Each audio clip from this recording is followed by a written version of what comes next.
പെരുമാതുറ മുതലപ്പുഴയിലെ മത്സ്യത്തൊഴിലാളികളെ കൊല്ലത്തേക്ക് മാറ്റാനുള്ള നീക്കത്തെ ശക്തമായി എതിർക്കാൻ സമരസമിതിയുടെ തീരുമാനം. പുഴ അടഞ്ഞതോടെ സർക്കാർ തലത്തിൽ തിരക്കിട്ട ചർച്ചകളും നടക്കുകയാണ്. ഇനി മറ്റൊരിടത്തേക്കും പോകില്ല എന്ന നിലപാടിൽ ഉറച്ചു നിൽക്കുകയാണ് മത്സ്യത്തൊഴിലാളികൾ.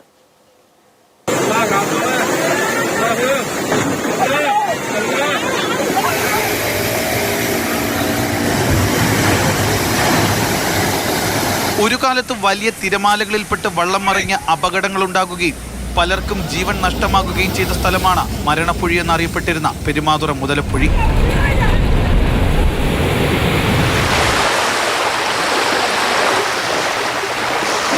എന്നാൽ ഇന്ന് അവിടുത്തെ അവസ്ഥ ആകെ മാറി. പുഴി മണൽ നിറഞ്ഞ മൈതാനമായി മാറി.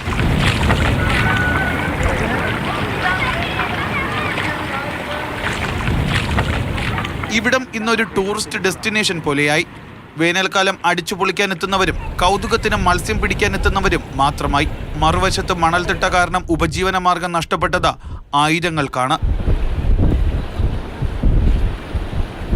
നമ്മുടെ സ്വന്തം നാട്ടിൽ നമുക്ക് ജീവിക്കാൻ കഴിയാതെ മറ്റൊരു നാട്ടിൽ പോയി ജീവിക്കാൻ വേണ്ടി ഓടിക്കുന്ന ആ രീതിയോട് നമുക്ക് യോജിക്കാൻ കഴിയില്ല. ഇവിടെയുള്ള മത്സ്യത്തൊഴിലാളികളെ കൊല്ലത്തേക്ക് മാറ്റി അത് വിഷയം തീർക്കാമെന്നുള്ളത് അത് നടക്കാത്ത കാര്യം. അതിലെല്ലാത്തിനും ഉപരി കൊല്ലത്ത് പോകാൻ ഞങ്ങൾ എന്തുകൊണ്ട് പോകും? നമ്മൾ ജോലി ഉപകരണങ്ങളെല്ലാം ഇവിടെ കെട്ടി ഇതിനകത്തായി വഴിക്കകത്തായി പുറത്തിറങ്ങാൻ പറ്റാത്ത അവസ്ഥയാണ്. ആ അവസ്ഥയ്ക്ക് കൊല്ലത്ത് പോകുന്നത് ഒരു സാധൂകരിക്കാൻ കഴിയുന്ന ഒരു വിഷയമല്ല. കായലിൽ നിന്ന് വെള്ളം കടലിലേക്ക് ഇറങ്ങാത്തത് കാരണം 8ഓളം പഞ്ചായത്തുകൾ വെള്ളപ്പൊക്ക ഭീഷണിയിലുമാണ്. ഇതിനു മുമ്പ് ഹാർബർ അടഞ്ഞപ്പോൾ നമ്മുടെ വീടുകളിലേക്ക് അകത്ത് വരെ വെള്ളം കയറുന്ന ഒരു അവസ്ഥയാണ്. ഇപ്പോൾ നിലവിൽ ഹാർബർ വീണ്ടും അടഞ്ഞിരിക്കുകയാണ്. ഇപ്പോൾ ഉറപ്പായിട്ടും 2 മഴ പെയ്താൽ വീടിനകത്തേക്ക് വെള്ളം കയറുന്ന ഒരു സ്ഥിതിയാണ്. ഇപ്പോൾ തന്നെ കായൽ നിറഞ്ഞ് വെള്ളം ഒഴുകി തുടങ്ങിയിട്ടുണ്ട്.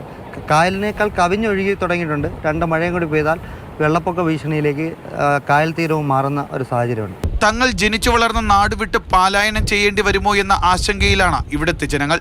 സർക്കാർ ഇടപെടൽ ഉടൻ ഉണ്ടായില്ല എങ്കിൽ ശക്തമായ സമരപരിപാടിക്കാണ് സമരസമിതി തീരുമാനം.